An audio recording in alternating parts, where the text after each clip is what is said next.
You all, when you are embarking upon Itefa, treat the mission like the sacred mission that it is. It's a sacred mission. You should be preparing yourself well in advance. That means living an austere lifestyle. You should not go to Itefa with, inebriation. And months prior, you're out partying, drinking, smoking marijuana, having indiscriminate sex. You shouldn't be doing that.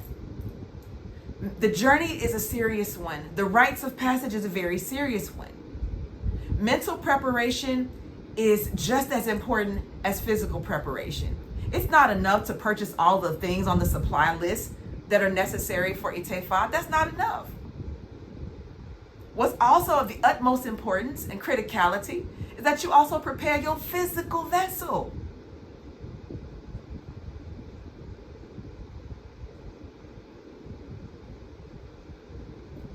It is a journey that should be taken very seriously. And if you are espoused to somebody or partner with someone who does not practice Ifa, it is your duty to explain the need and the importance to prepare yourself for this sacred mission.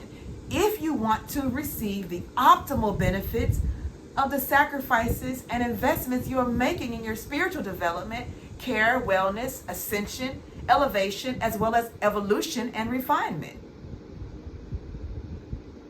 That's your job. It's your destiny. It's your life. It's your sacred journey.